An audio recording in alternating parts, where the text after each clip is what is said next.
Today, we'll be talking about Avatar 2, The Way of Water, and how James Cameron and the team at Woter Effects have once again redefined visual effects in film with underwater motion capture technology and their digital worlds.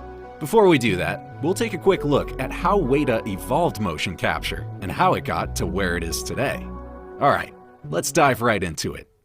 It's been 13 years since Avatar was released and reshaped the way we look at computer-generated worlds and the level of fidelity that the actors within them are captured in. And it's no secret that the biggest movie of all time took some technological leaps to get there. Now, motion capture is nothing new. Major movies and video games have been applying high-resolution models to captured performances like these for the past 20 years. And if you've seen any behind the scenes from any of these movies, you'll notice the actors wearing these weird suits, sometimes with helmet camera rigs and dots on their faces. To put it simply, all of these dots and symbols help motion cameras track the actors' precise movements in space to capture more realistic animation performance. Hence, motion capture. All of the little nuanced details in your facial muscles and eyes, the texture of the skin, those details are what really brought the visual effects house, Woter Effects, to the table 20 years ago. Woter was co-founded by none other than Peter Jackson, whose team famously created The Lord of the Rings and specifically Gollum. Gollum is said to be the first fully mocapped performance placed on a physical set alongside real physical actors.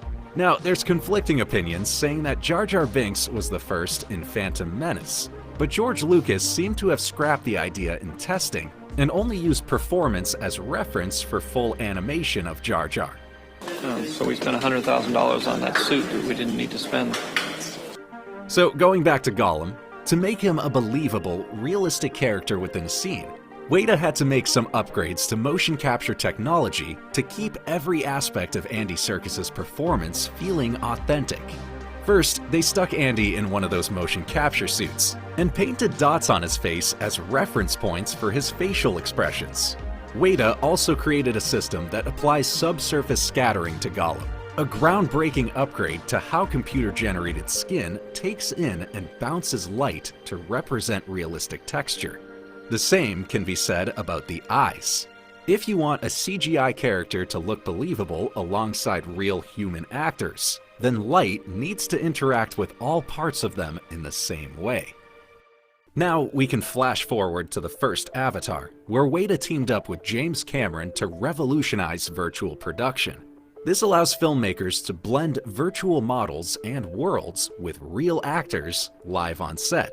Cameron was able to walk around the set with a first-person perspective of Pandora and the characters within it, all motion tracked in real time. You'll also notice that the actors are now wearing that facial capture rig helmet with a mounted motion camera. These cameras are also packed with an LED light and capture a full view of the actor's face to consistently see all points of reference. So, Woter were able to take everything that they had previously innovated with facial capture technology and now apply it to even more accurate movement data, making computer-generated faces even more believable. This is what made the first Avatar a technological masterpiece, because it mixed the physical and the digital so seamlessly. None of the actors were in a voice booth looking at an animation and reading a script. They were on set acting out the Na'vi and got extensively trained in movement, dance, combat, archery, and language to make the world and culture of Pandora as real as possible. And it worked. But there was one piece of the puzzle that didn't quite work: the water.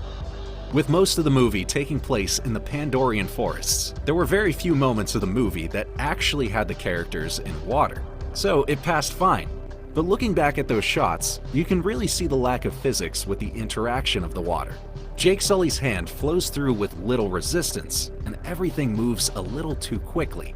The reason this looks off is because they shot this scene dry, with the actors on hanging cables rather than in actual water, likely because the technology just wasn't there yet. With Avatar 2, The Way of Water, Cameron understandably didn't want to mess up the whole water aspect of the movie. And so, underwater motion capture is that culmination of 13 years of technological development. Production built a 900,000-gallon water tank, surrounded it in motion capture cameras, got the crew their floaties, and threw them in the tank, designing what will be the most accurate computer-generated water we've ever seen in film.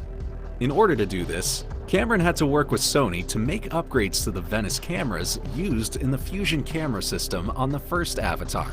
That system completely reshaped how 3D movies could be shot. With a much more lightweight payload, James Cameron was able to shoot with a 3D camera rig on his shoulder in a virtual environment, something that was unheard of. But now the question is, how do you bring that camera rig underwater? Well, Sony decided to create a tether system for their Venice camera, which ultimately cut their camera in half. Instead of having the entire camera body with the camera operator, Sony was able to split the lens and image sensor that captures the shot and send that image data through a tethered 20-foot cable back to the rest of the body for processing, without sacrificing any quality.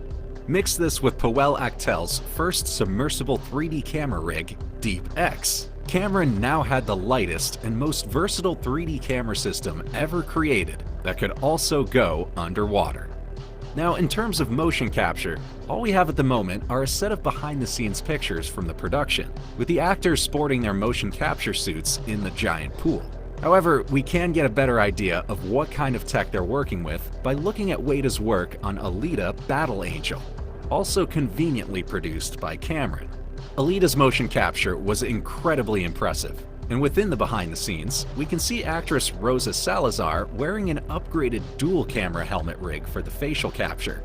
This upgraded rig already showed its strength, capturing facial reference points in stereo 2K resolution, rather than the mono standard definition captured 10 years ago on the original Avatar. And we can see Zoe Saldana rocking that updated facial camera rig in a behind-the-scenes photo. So we know that Avatar 2's Na'vi will look even more realistic and believable. So now the real question is, will all of this be worth it?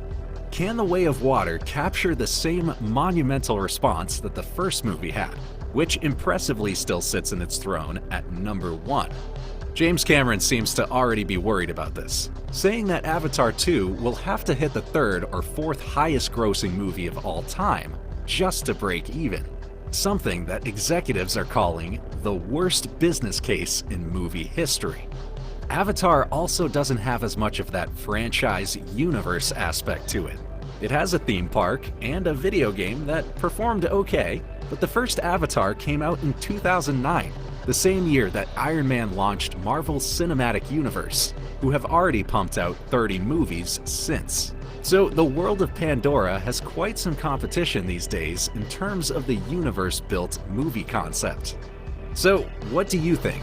Will The Way of Water launch its way into the list as a highest-grossing movie? What are your thoughts on the updated underwater motion capture technology?